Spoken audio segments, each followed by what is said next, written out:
Our guest speakers today are from St. Louis schools in Michigan and the Flipped Learning Network. In this roundtable discussion, you will gain the perspective of parents, teachers, administrators, and thought leaders on the best practices in school-to-home communications in a flipped learning environment. Let's meet our panelists. Steve, let's go ahead and start with you and just give us a little brief bio and introduce yourself. Hi, welcome to the webinar. I'm Steve Kelly. I'm a high school teacher in St. Louis, Michigan. I teach upper-level mathematics, algebra 2, pre-calculus, calculus. I am a National Board certified teacher, and I'm also a presidential finalist for this year. I'm pretty excited about that. And again, my Twitter is the @BigKXCountry, and it looks like I am running the whole ship here for a little while, so I probably won't be checking my Twitter for another hour. My deepest apologies. Okay, thank you.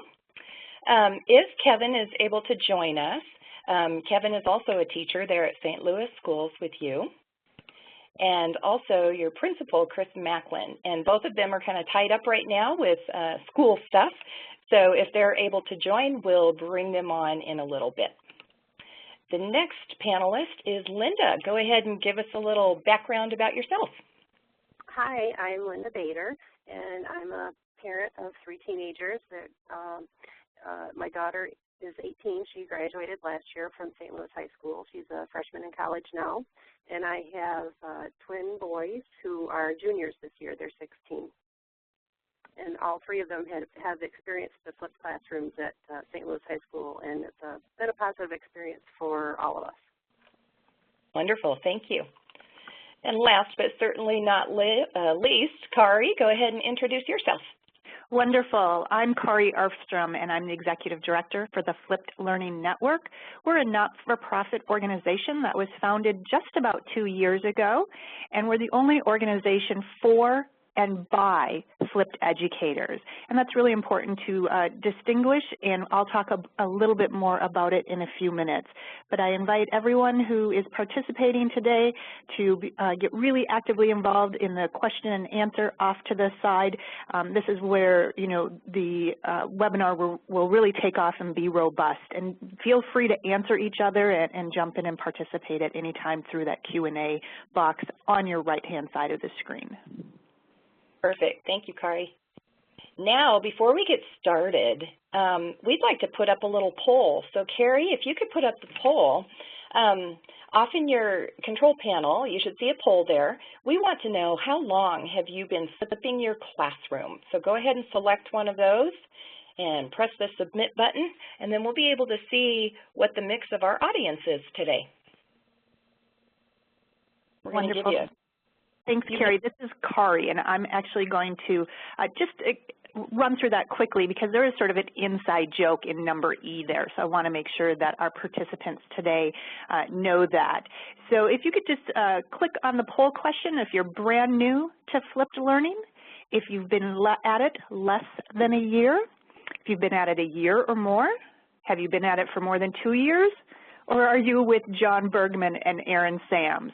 And they're the 2 gentlemen who literally wrote the book on flipped learning. And so I just wanted to explain who John and Aaron are. Perfect. Thank you for that clarification. And Kari, if it looks like most of the audience has responded, let's go ahead and close the poll and see what our results look like. Oh. Wow. This is great. We will tailor our comments accordingly. Well, yeah, but it's all over the board. I know it is. So, well, wonderful. Well, thank you. This is great. I love doing polls and to see where people are with their flipped learning. And so it looks like most of you have been at it for a year or less. So thank you for joining us today, and we hope to answer all of your questions and work with you as you're on this terrific new journey. Before we turn it over to Steve and Linda, who I'm really happy that we have a parent with us, I believe this might be one of the first webinars that at least we've hosted here with the Flipped Learning Network that we've had a parent from students in an actual flipped classroom join us. It is important that we do get parents involved in this methodology that Steve and his team will be talking about. So Linda, I really appreciate you joining us today. But before we start, I just want to set sort of a baseline of parameters and get some definitions out there so that we're all on the same page when it comes to flipped learning and the flipped classroom. So the picture in front of you right now is a classroom that most of us have probably experienced at one time in our life, with the professor standing at the front of the room, all the desks in straight, neat rows, everyone paying intensive,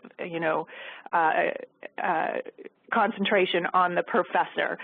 I had the opportunity to teach 3 sections of college yesterday, and I can tell you this is not what the classroom was like that I was in yesterday. But we are moving to the next picture, where things are really interactive. You've got students literally out in the field doing a project-based lesson. You've got other students who are standing up doing what looks like maybe a chemistry or a science experiment. You've got students working in small groups, problem solving, and you've got a teacher sitting on the floor with her kids working on a very messy project. But at least when I was teaching, I know the floor was one of the best places where my students got their work done. So this is really where we're headed to, of that teacher-centered classroom to a student-centered learning environment. And you'll hear that phrase again. So on to the next slide.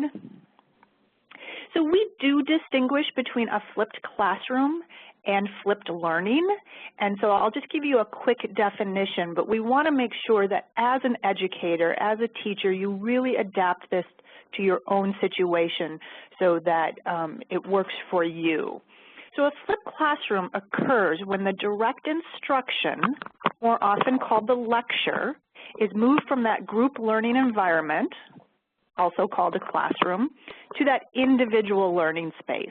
It might be at home, it might be on the library, maybe your community has buses that have internet connectivity on them, or maybe even your community center or your library. So again, it's just taking that lecture and time shifting it to another place. Now, for flipped learning, that's really where the teacher takes it to the next level, and that's where Steve Kelly is, and he'll talk about that in just a moment, about how he's really moved from that teacher-centered classroom to that student-centered learning environment. And on the next page, I think we have another example.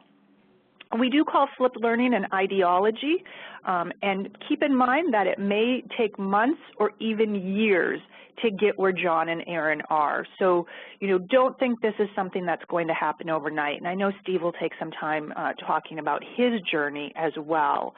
Really collaborate. And Steve and his colleague, Zach Cresswell, are going to be doing another webinar in December on collaboration, because they make the zaniest videos you've ever seen. And so collaboration is key on this.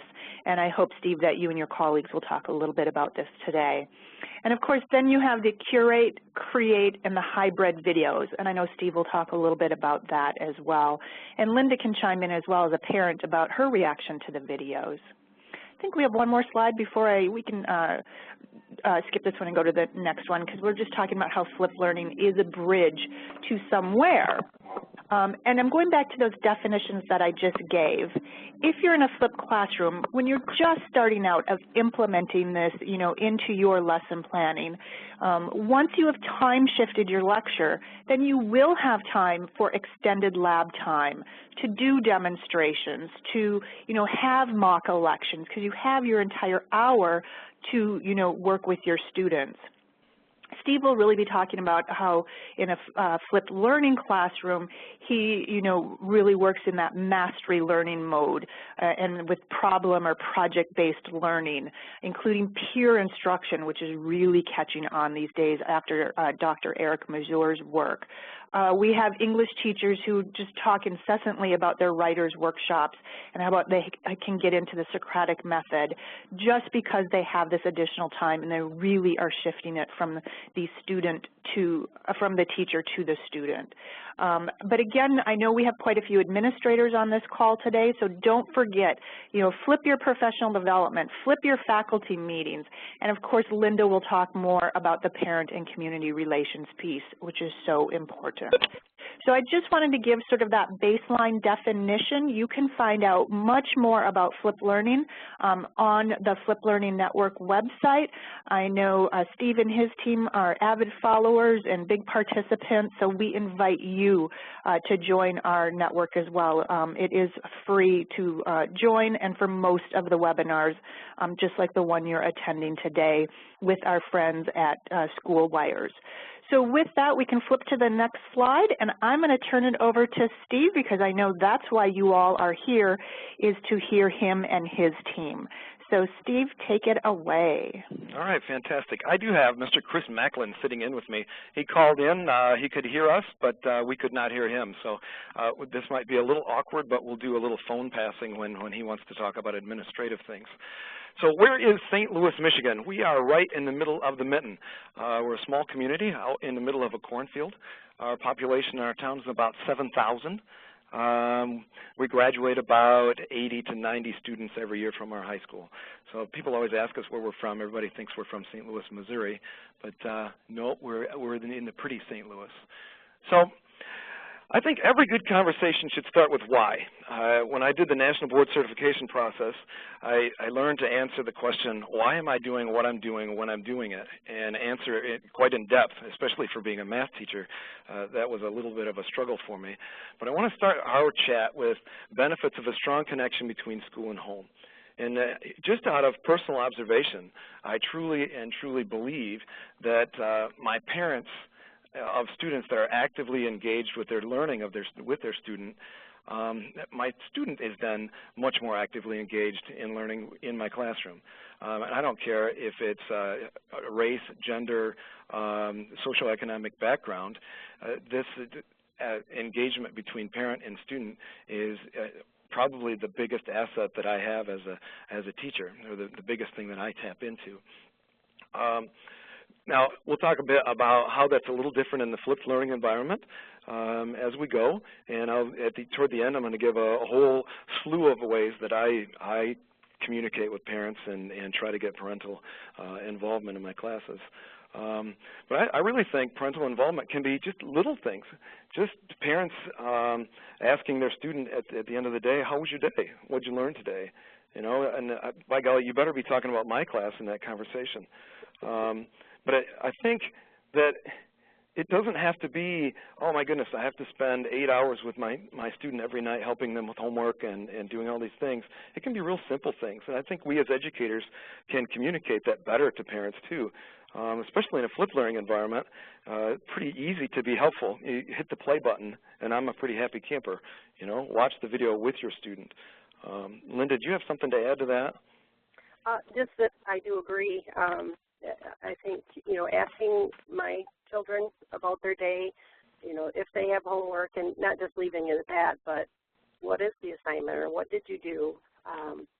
And, you know, if they're struggling with something, to have some conversations about that. I think it's made a big difference with my kids, I think, over the years. This is Chris Macklin, the principal at St. Louis High School. If I might take a minute and interject something. Okay? Very good. From my point of view, one of the things that I've been asking all of my staff to work on is find ways to reach all different kinds of kids. You know, we call it differential instruction. One of the things that the flipped classroom does an absolutely remarkable job is it allows the teachers to give their lessons in small enough bites, and also, as Steve was pointing out, to be inclusive of the parents, and then for the students to come in and have the teacher truly drive the exercises of learning. So, you know, it's a small enough bite lesson. The students can have that discussion with their family. The students can then, in writing questions, they can be so much better prepared for the activities that are necessary for the learning. I think in the many observations I've had in Mr. Kelly's class, you know, Steve does an absolutely wonderful job of preparing the lessons in again, bites that the kids can handle, and then he's there to support the kids in the classroom in such a positive way. The kids feel great about the entire lesson. It's a very, very positive and supportive way that I'm, even in my older age, I've been 37 years in education. This is a very exciting and wonderful and innovative way to teach. I love it.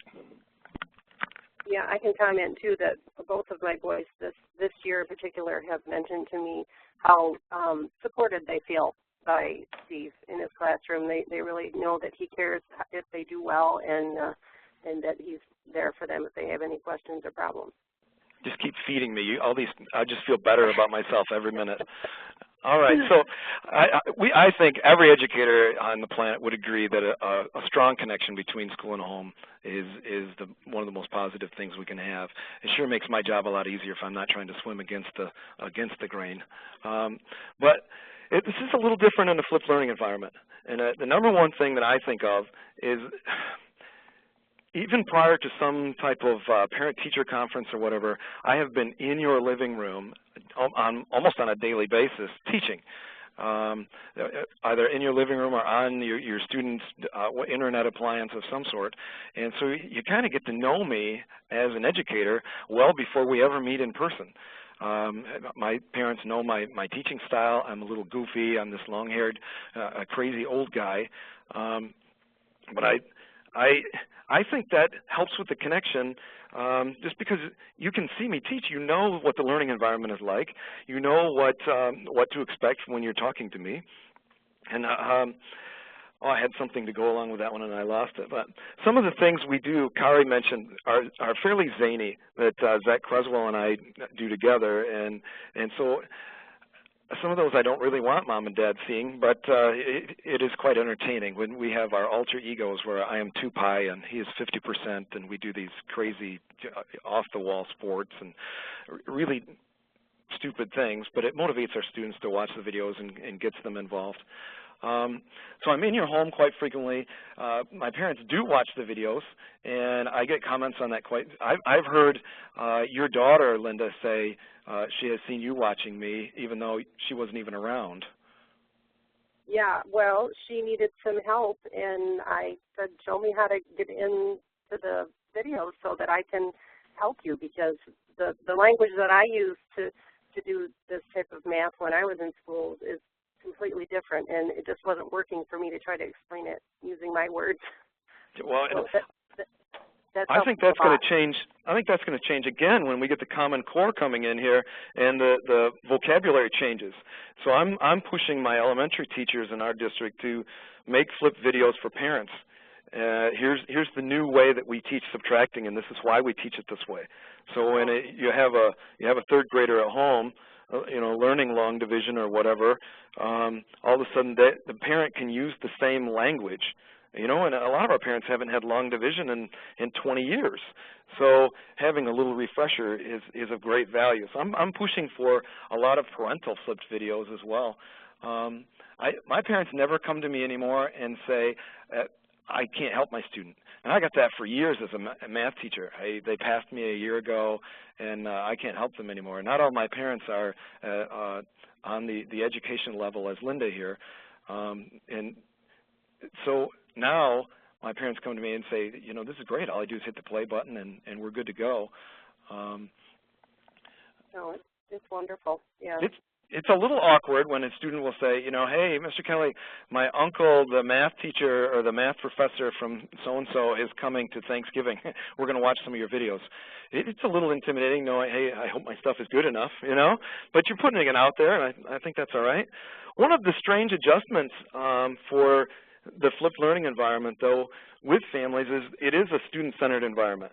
And my students are much more in control of their pace in the mastery classes that I have, where they check out with me in order to move to the next section. We have a nice conversation about mastery, and then if they've mastered the topic, they move to the next one.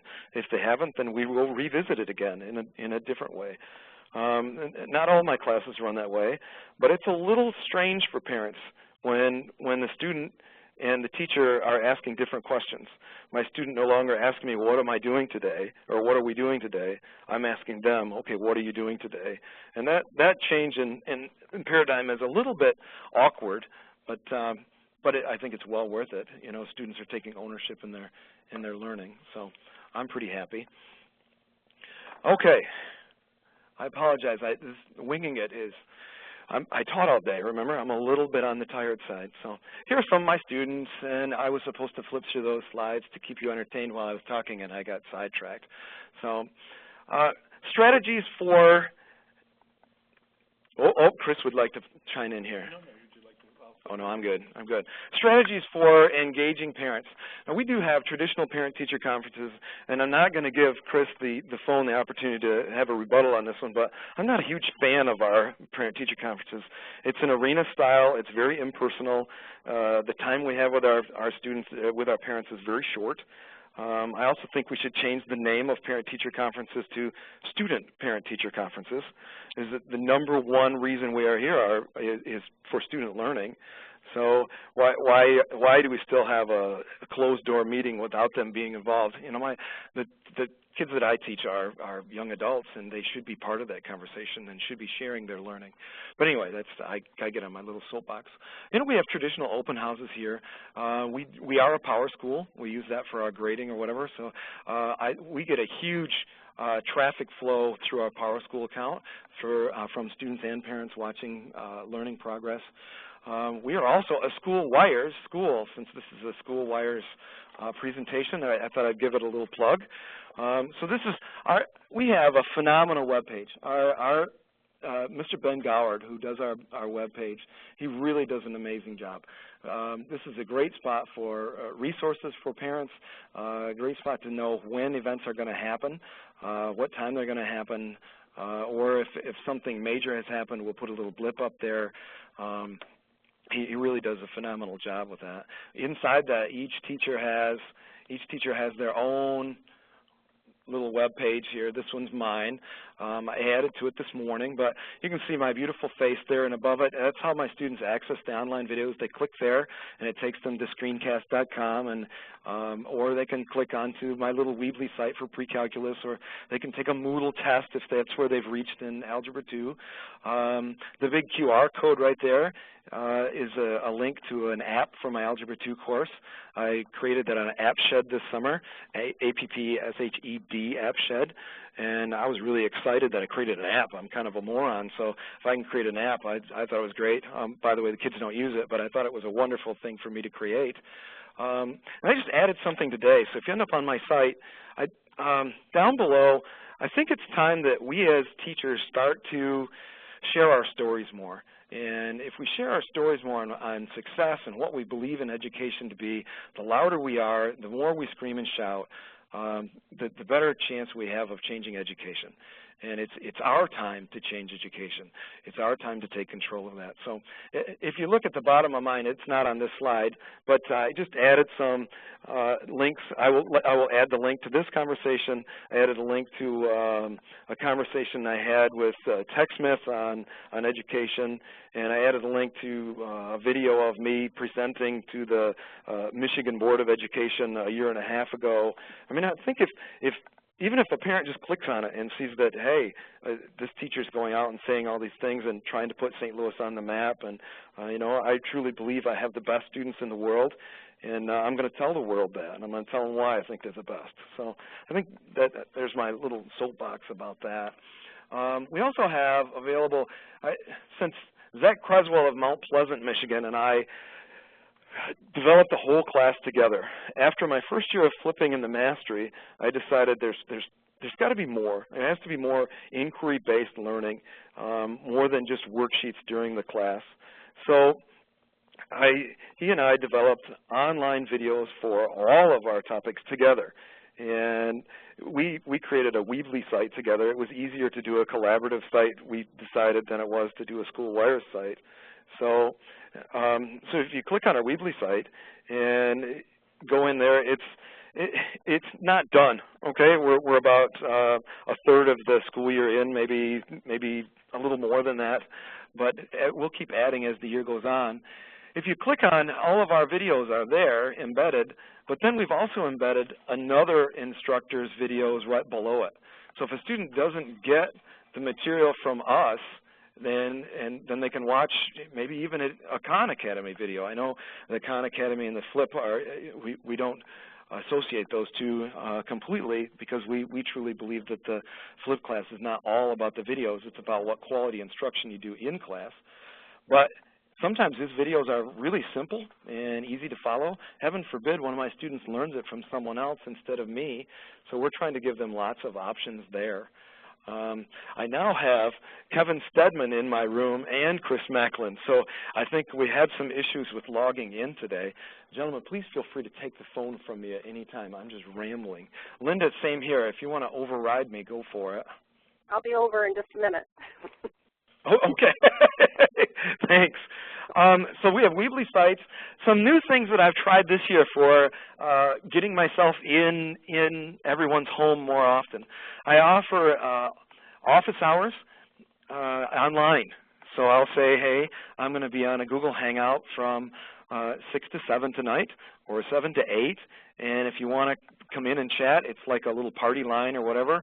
A student can come in and chat with me about math, or ask a question, or ask homework, or I haven't opened that up to parents yet, but that might be kind of a neat deal.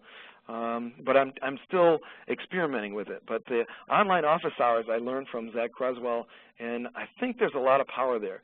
You know, I teach a lot of seniors, and the more exposure that they get to going outside of the classroom and asking for help, you know, or in other words, going to the office hours of the professor, I think that is of great value.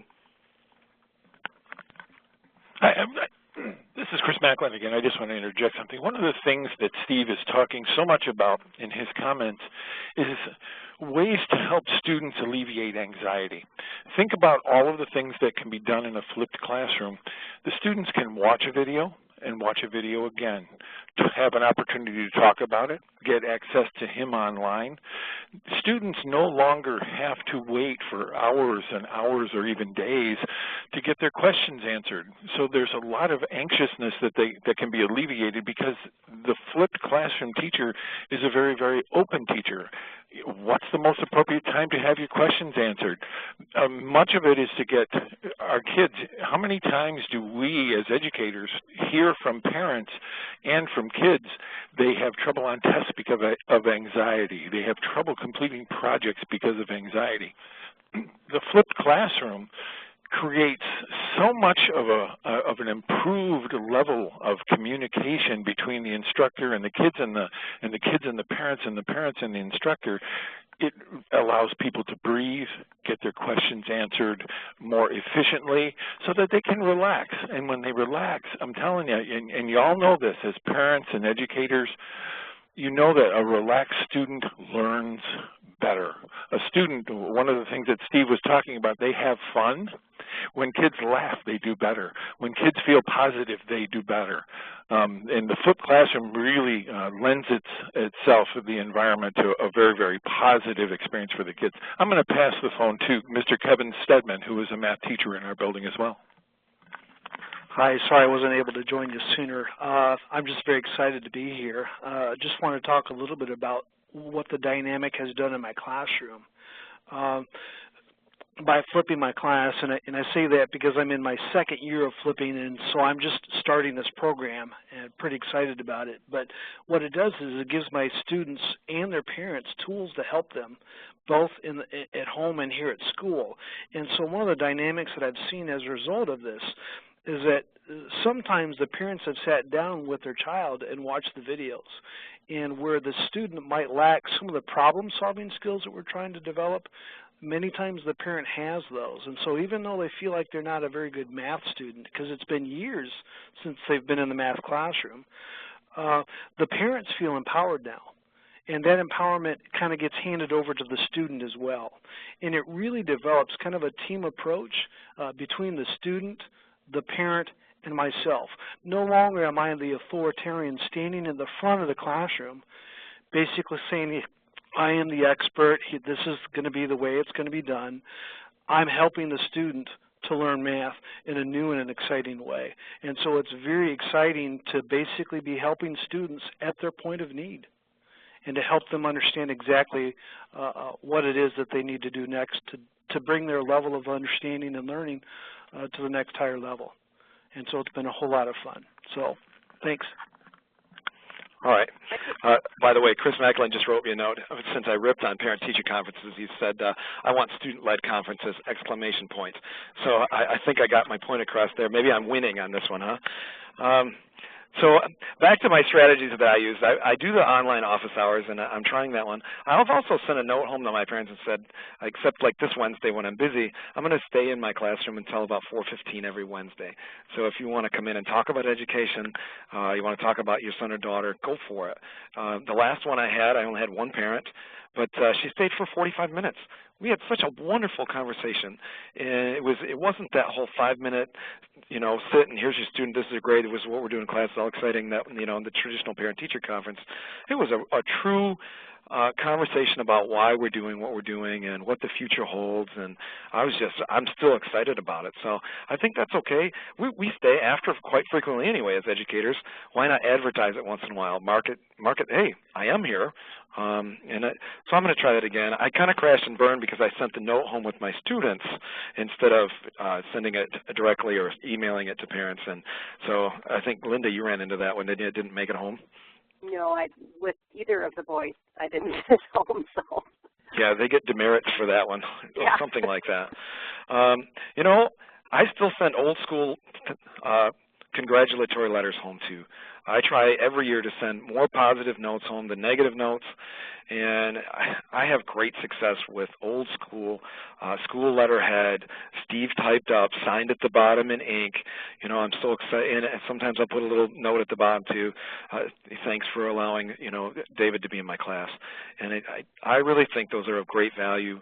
I know it's the 21st century, but something coming in the mail, it's on a piece of paper. I see them at open houses for graduation all the time.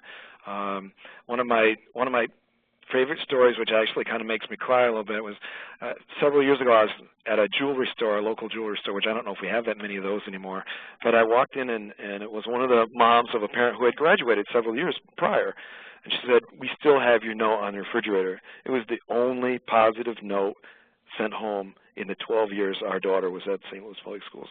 I was crushed. But at the same time, I looked like a hero. So I truly believe that it's okay to still do those.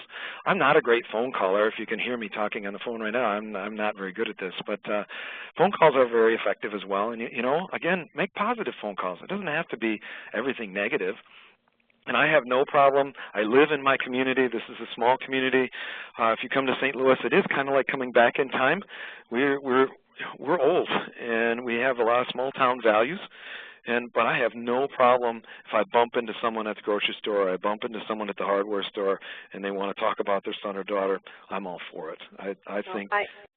Go ahead. I agree, Steve. No, I just want to say that as a parent, we want to keep track of how our kids are doing in school, and you need to hear, they need help here, or they need to get their grade up there. But it's nice to hear the positive things once in a while too, because you like to. Be able to talk about that with your child too, and praise them and have those positive things to know what's working and really encourage those. Definitely agreed. Little things like social networking, we're just starting to tap into that. My social network as an educator is almost all Twitter, and I have learned so much from Twitter. So I don't use it as much in the classroom to communicate with parents and as I should. And we have a couple teachers that are just experimenting with that in our building, and it's working well. I gave them some tips on, hey, maybe if you put one extra credit tweet out there and say, hey, please retweet, all of a sudden we had a new teacher on Twitter go from 12 followers to 50 within 2 hours.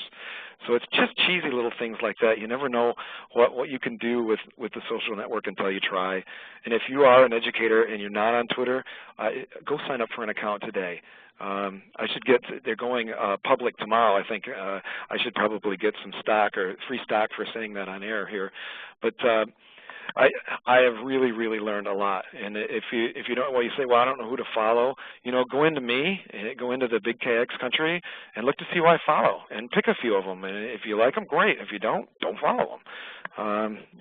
I pick people that tweet out things of value, educational value all the time. So I think I know teachers that have a Facebook page and they do that. You can do all sorts of ways. Anything you can do to get yourself in the home I think is a great thing. It's a great marketing tool as well. So parental observations. Linda, do you want to take over?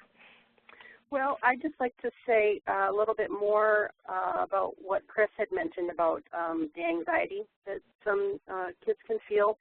And that was, testing anxiety was a problem with Rachel. And to be able to work at her own pace turned her math grades around once she got into your flipped classroom, Steve. And, you know, just being able to learn and relearn by watching the videos over especially helps, because the math just builds on a lot of what you've learned previously, so you can always go back to something and watch it again, and just as a refresher. It's easier for me as a parent to help because I can watch the videos too, like I said, using the same language that the instructor is using. I've had to help much less with math since my kids have had their math in the flipped classroom. I rarely get any questions anymore. I think they ask all their questions in class to you, and that's really the best way that you know, they can get their questions answered and work through the problems right with you there, Steve. And also I think because it's such a one-on-one instructor to student environment now, with the flipped classroom, it really helps if a child may feel intimidated to ask a question.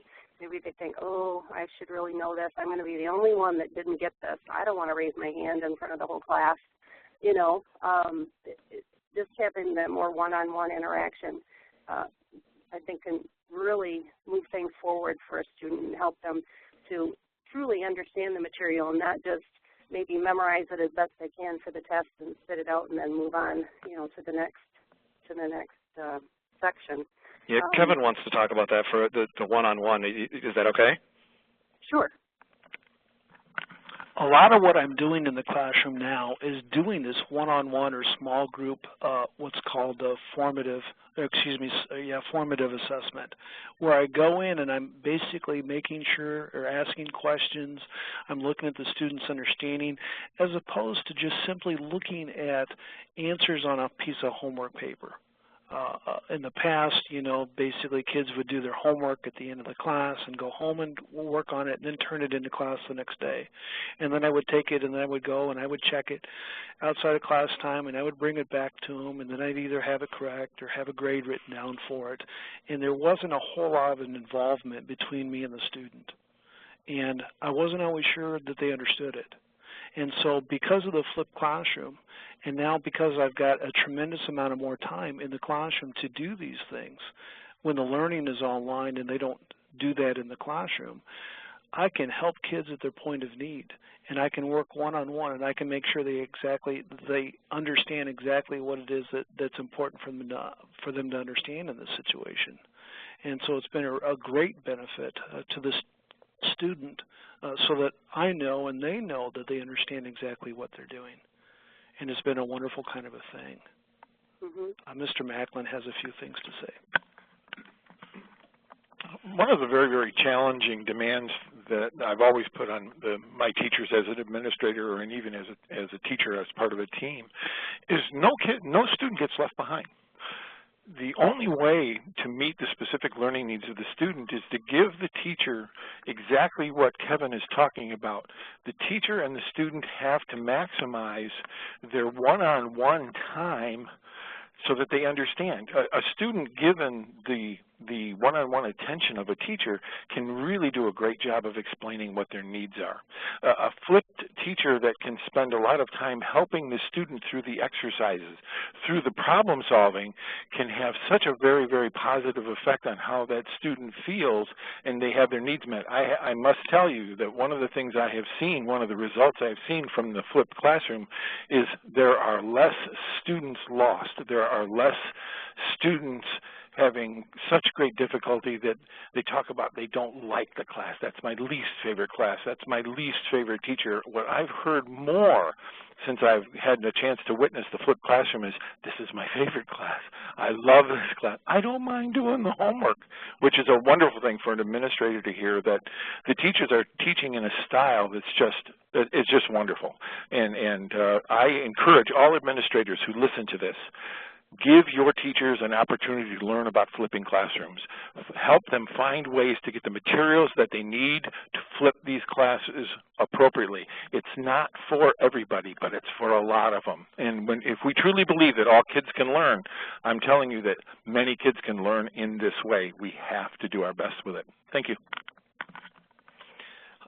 Linda, we kind of cut you off in the middle there. Are you still good? Yeah, no, I just had one other story.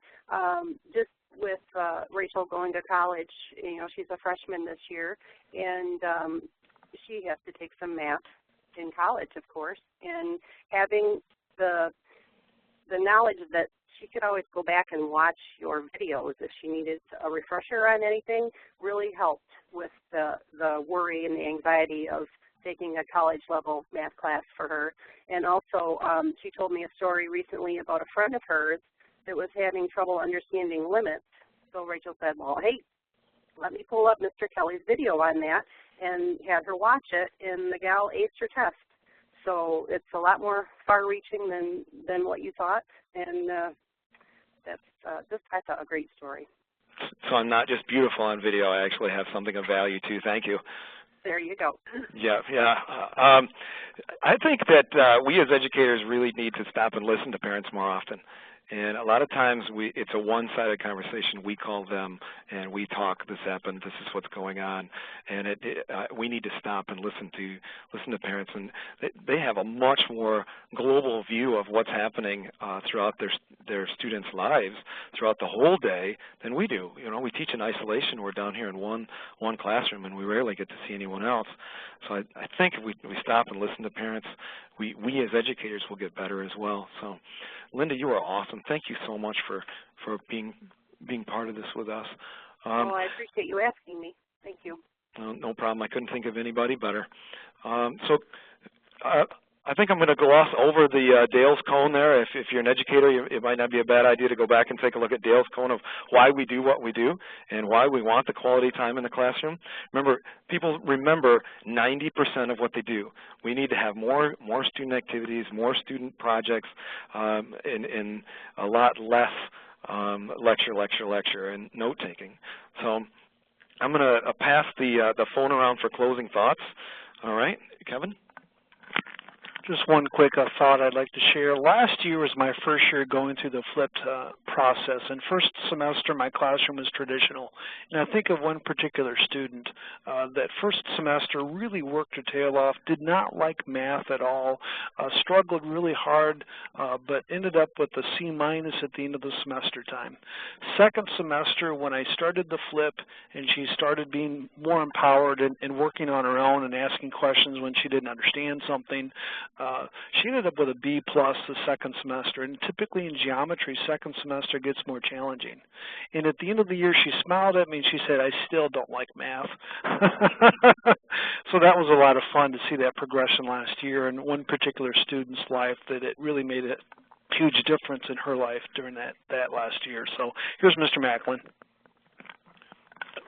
As I told you before, this is my 37th year in education, and I must tell you, and I've told all my teachers and everyone that is willing to talk to me about working with kids, which I love, every time I see something new, every time I see something fresh, every time I see something that's fun and exciting, it motivates me, it motivates kids, it motivates teachers. The flipped classroom is a new and wonderful experience. Everybody's got to try it. And thank you very much for everyone for your attention. All right, I'm just going to say, if you're a new teacher out there, my closing thought is get that reputation of being a great communicator with home and family early, and be an open-minded person, be open to the public, be open to parents, and tell your story early and often. So I think I'm going to wrap that up, and we're going to go to whatever kind of questions we have here in a moment. Wonderful. Thank you, everyone. Those were great little stories, and I truly loved having Linda as a parent involved, so thank you so much. That's great. Now we're going to take a few minutes to let everyone catch their breath and take a drink of water. For the audience, please enter your questions in the Q&A panel, and we'll get to your questions in just a minute. Kari, can you take a moment to go ahead and let everybody know what the Flipped Learning Network is up to? Absolutely, and I just really want to thank Chris and Kevin and Steve, and in particular Linda, for taking time out of their very busy schedules after a long day and sharing their stories with us. And I think Steve is right. We need to tell more stories, and I like that idea of everyone putting something on your personal web page, which most teachers have already, about how you got started and how you want to work with your students and their parents. So the Flipped Learning Network, as I mentioned, is a not-for-profit organization, and on the next slide I think we talk about a few of the benefits that folks can read about and learn about if they're interested. I mentioned John Bergman and Aaron Sams earlier in the webinar, and this is the book that I mentioned, Flip Your Classroom, Reach Every Student in Every Class Every Day, and you can purchase it either on paper or for your e-reader. And their second book comes out this spring, and each chapter is written by an experienced flipped educator on their particular subject, on their particular grade level, and their particular methodology that they employ in their flipped classroom once they reach that level. So that one will be coming out this spring. I mentioned our community of practice. It's called our Ning. It's free. We hit 16,000 people on it on Sunday evening, so we are growing very quickly. Sign up for it and then come back in, set up your profile, pick your group that you want to be a part of. If you're a first-time flipper, if you're a math flipper, I think there's even one for Michigan flippers. So, and there's a huge discussion strands to answer most of the questions that you all have. So please utilize that community of practice. It's there for you and by you. At the Flipped Learning Network, just like this webinar that we're doing today, hosted by Schoolwires, we have other webinars that we host. There's just a few that are mentioned there. We have a 3-part series on the Common Core State Standards. We have a couple coming up on collaboration. We have them on subject specific. I know we had someone ask about elementary classes. We'll have one in early 2014 specifically on early elementary, so join those. If you are looking, if you're the principal or an administrator of the school, you probably want to have the data behind you, and we have that. So look under our literature review. We have one-day workshops that we are doing all the time, so take a look for those. And we have a course that we offer if you really want to bring it into your school and go deeper. So just a few of the high-level things that you can find on our website. The final thing before we pass it back for some questions is that everyone is invited to attend our annual conference. And this will be the 8th annual gathering for both beginner and experienced flipped teachers. We have different strands depending if you are new to this or if you're an old hand at this.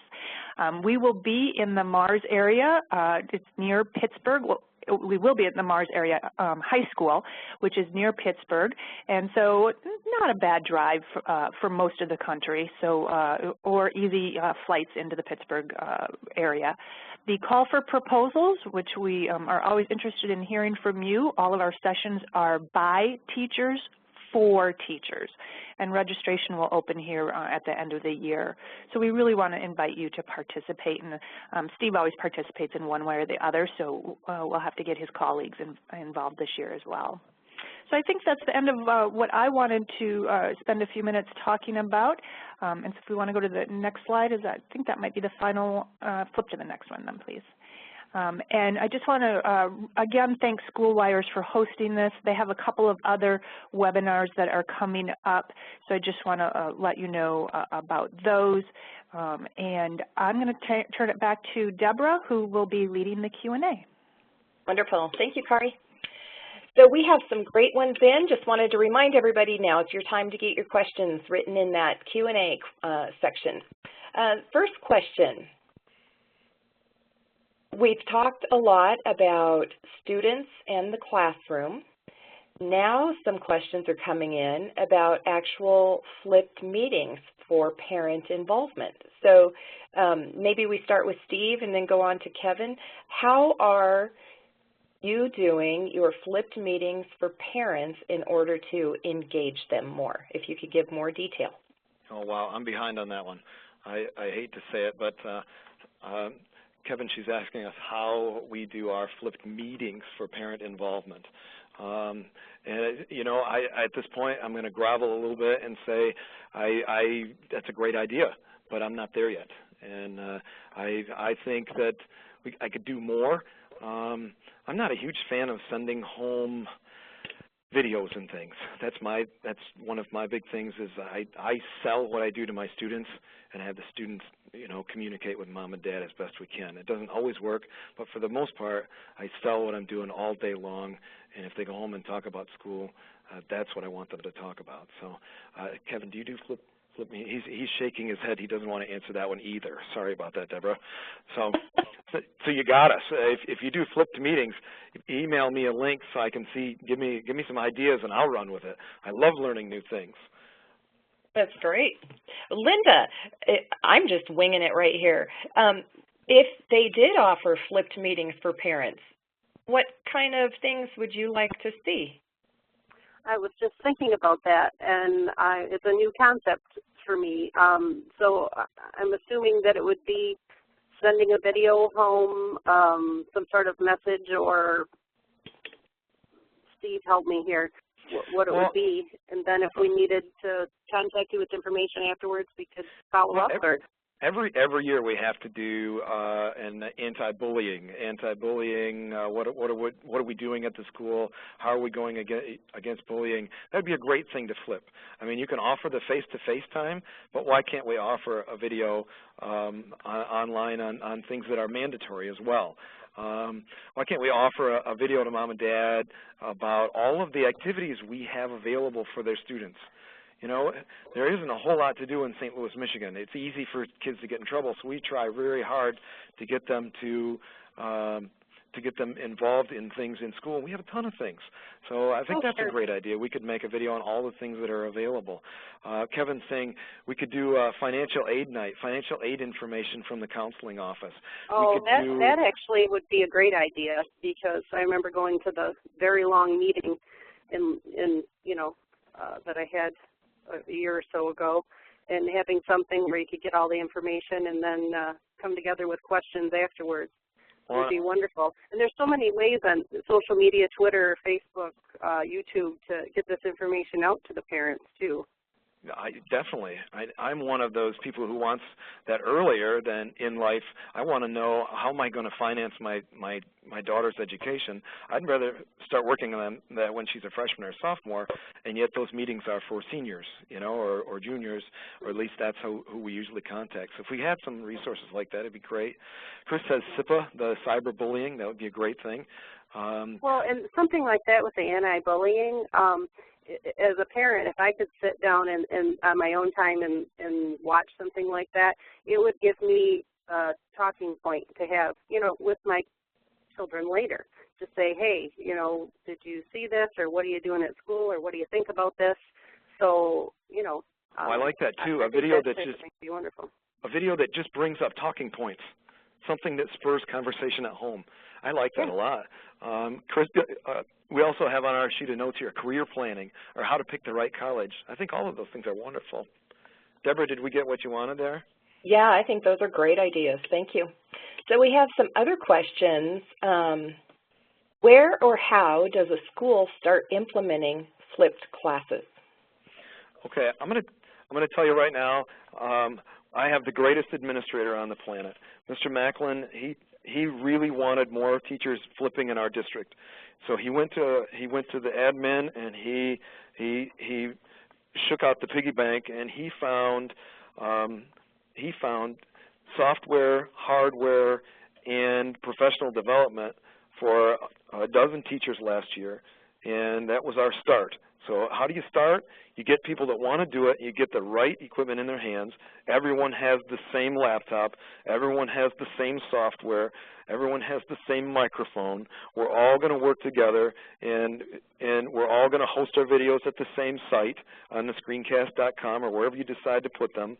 And well, that made a huge difference. I mean, and it was not cheap. I think I did the Ph.D. and I think I spent $1,800 on every teacher because we got them the Cadillac of everything. And so anything that will make flipping easier, that's a great place to start. If your admin is on board and you pick teachers that want to do it, you're going to have a better shot at making it work. If you mandate it, it's not going to work.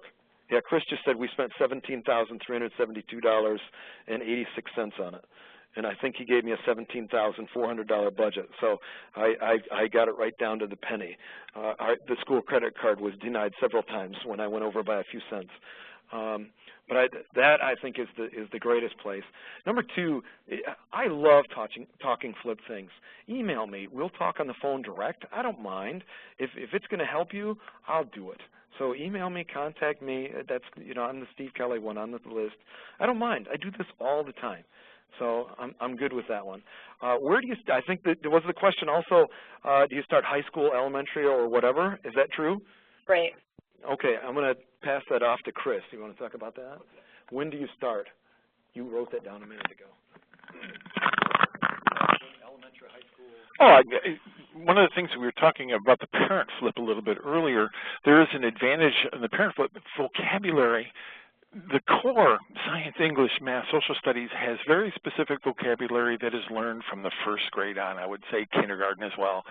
That vocabulary piece, the vocabulary that we use as teachers in the classroom needs to be communicated so that when parents are talking to their kids, helping them with their homework, we're using the same words.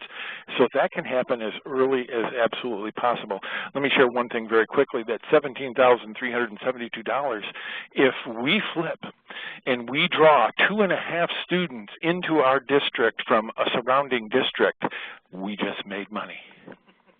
So by flipping and encouraging people to come to our program, we flip 2.5 kids in here, 3, 4, 5, because it's an exciting way to teach.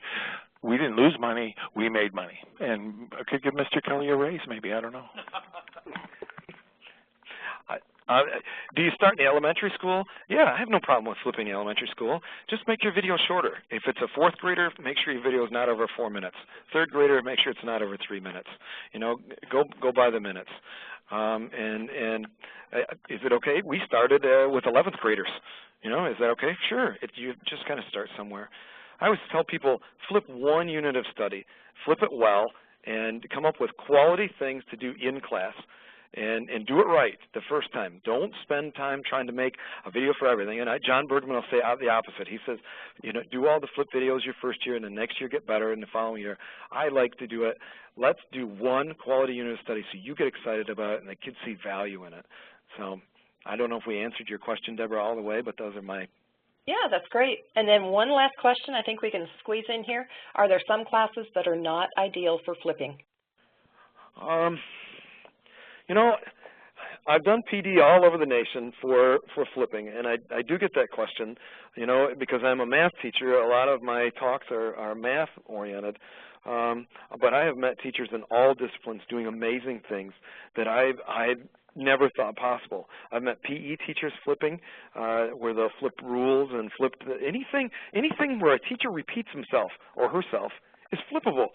It's crazy that we repeat ourselves over and over all day long in a lecture format. Flip it.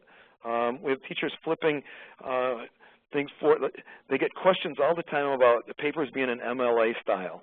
So we have 1 video we use for our entire school on MLA formatting, and we all use it. So I think those things are things of beauty. It doesn't have to be just for your class. I have yet to find a class that I say, well, I probably wouldn't flip that one.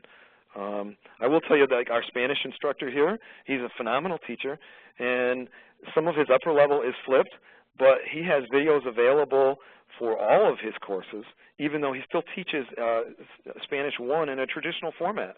He's up at the board, he's an active presenter, but then there's that backbone that the student can go home and watch him again and rewind and start over. So there's nothing wrong with that too. I don't know what else you want for an answer there. That's perfect. You guys did great. Thank you so much. So for all the attendees, look for our email with the webinar recording. And thank you for those great questions. Thanks again to our panelists. We really appreciate you taking the time and effort to put this presentation together. I know you are all so busy, so thank you very much. We've enjoyed having you with us. And if you want to learn more about how Schoolwires supports flipped learning, visit our website at schoolwires.com/flipped. And if you have any other questions that you think of down the road, go ahead and email us at sales@schoolwires.com, and we'll get those answered for you, or we'll point you in the right direction. So thank you, everyone. We hope you've enjoyed this and you've learned a lot, and enjoy the rest of your day. Wonderful. Thank you, everyone. Thank you so much. Thank you.